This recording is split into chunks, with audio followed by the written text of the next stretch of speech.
Presented by DNS Entertainment.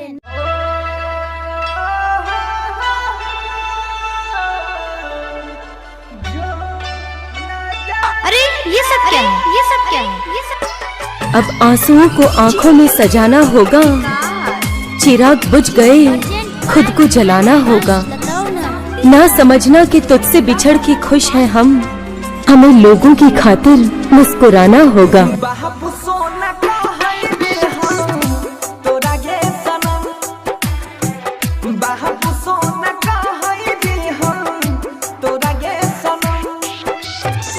चल गेलही ससुरा अपना, चल गेलही ससुरा दिल में दई के जखम। बाप सोना कहबे हम तोरा गे सनम, बाप सोना कहबे हम तोरा गे सनम।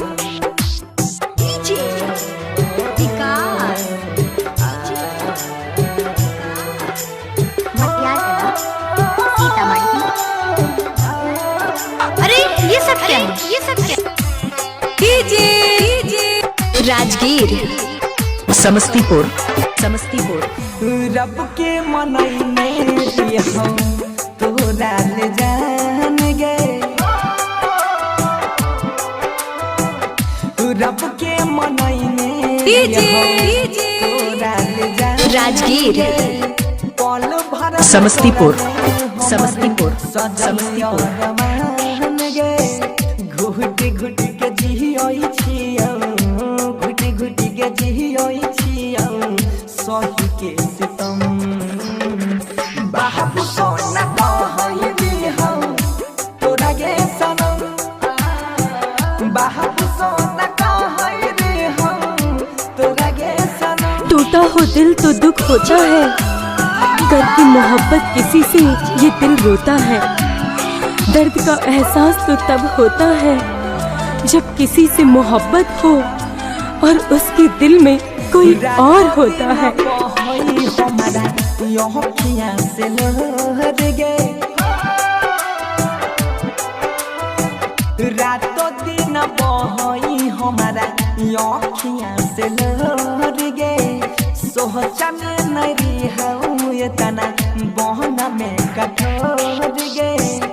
अरे ये सब क्या है? राजगीर, सोनू सुधीर पहतनियो कोई ना रहो। समस्तीपुर। बाप सोना कहबे हम तोरा गे सनम, बाप सोना कहबे हम तोरा गे सनम। चल गेलही ससुरा अपना, चल गेलही ससुरा दिल में दई के जखम। बाप सोना कहबे हम तोरा गे सनम, बाप सोना कहबे हम तोरा गे सनम। शांति रिकॉर्डिंग स्टूडियो राजा जनमा।